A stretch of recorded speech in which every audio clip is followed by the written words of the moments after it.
వాలంటీర్స్కి సంబంధించిన చర్చ కూడా ఉంది కాబట్టి వాలంటీర్స్ విషయంలో చంద్రబాబు నాయుడు గారు వాలంటీర్స్ గడిచిన 5 ఏళ్లలో రకరకాల ఆరోపణలు ఎదుర్కొన్నారు. వాలంటీర్ వ్యవస్థ మొత్తం ఆరోపణలు ఎదుర్కొంది. స్వయంగా వైసీపీ నాయకులే ప్రకటించారు, మా వాళ్ళకే ఇచ్చుకున్నాము పోస్టులు అని చెప్పి వాళ్ళే చెప్పిన పరిస్థితి. దాంట్లో దానికి తగ్గట్టుగానే కొంతమంది వాలంటీర్లు అయితే మనం ఉన్నది వాలంటీర్ వ్యవస్థ, మనం ఉన్నది వాలంటీర్ అంటే సర్వీస్ చేయాలి కుటుంబాలకి, 50 కుటుంబాలకి గవర్నమెంట్ చెప్పినట్టు అనేది మర్చిపోయి ఏదో ఒళ్ళంతా బూసేసుకొని మెడలో ఎముకలు వేసుకున్నట్టుగా రెచ్చిపోయి నానా అరాచకాలు సృష్టించిన వాళ్ళు కొంతమంది ఉన్నారు. కొంతమంది నేరాలకు పాల్పడిన వాళ్ళు ఉన్నారు. కొంతమంది మాదక ద్రవ్యాల లాంటి సరఫరాలకు పాల్పడిన వాళ్ళు ఉన్నారు. కొంతమంది అమ్మాయిల్ని అత్యాచారాలు చేసిన కేసులు కొంతమంది మీద వచ్చినాయి. ఇట్లా రకరకాల ఉన్నాయి. కానీ ఇంకొక సెక్షన్ ఆఫ్ వాలంటీర్స్ అంటే ఒక 60-70% మంది వాలంటీర్లు ఏదో వాళ్ళ పని వాళ్ళు చేసుకుంటూ, వాళ్ళు చేసేదే నెలకు 5,000 వస్తాయని ఏదో ఆశ కొద్దీ వాళ్ళు చేసుకున్నారు.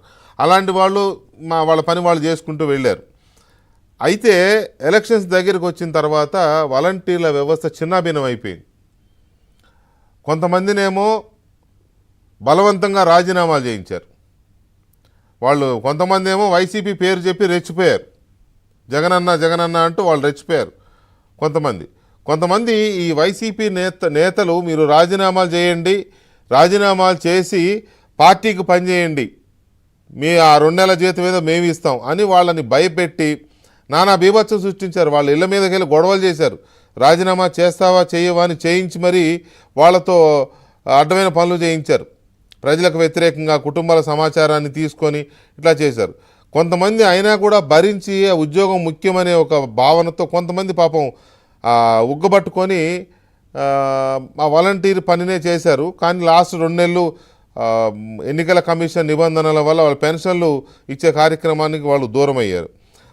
పైగా ఈ 3 నెలల ముందే చంద్రబాబు నాయుడు గారు మేము అధికారంలోకి వచ్చిన తర్వాత అర్హులైన వాలంటీర్లు ఎవరైతే నిజాయితీగా నిబద్ధతతో ప్రజలకు సేవ చేశారో ఈ వాలంటీర్లని కొనసాగిస్తాం, వాళ్ళ జీతాన్ని కూడా డబుల్ చేస్తాం, 10,000 చేస్తామని చెప్పి ఆయన చేసిన ప్రకటన చాలామందిలో ఆశలు రేకెత్తించింది.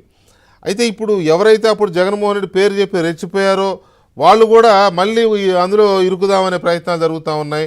ఈ నలిగిపోయి రాజీనామాలు చేసిన వాళ్ళేమో మాతో బలవంతంగా రాజీనామాలు చేశారు, మా రాజీనామాలు యాక్సెప్ట్ చేయొద్దండి, మా పోస్ట్ మాకు ఇవ్వండి వీళ్ళు మొదలుపెట్టారు. దానికి ఉదాహరణ ఇప్పుడు కొడాలి నాని మీద అప్పుడు రాజీనామా చేసిన వాలంటీర్లే కేసు పెట్టారు, పోయి మమ్మల్ని బెదిరించి రాజీనామాలు చేయించాడని ఆ కేసు నమోదైంది. సో ఇలాంటి సిచ్యువేషన్స్లో శ్రీనివాసరావు గారు అండ్ విజయ్ కుమార్ గారు అండ్ గఫూర్ గారు, ముందుగా శ్రీనివాసరావు గారు, ఈ వాలంటీర్ వ్యవస్థని మీ ప్రభుత్వం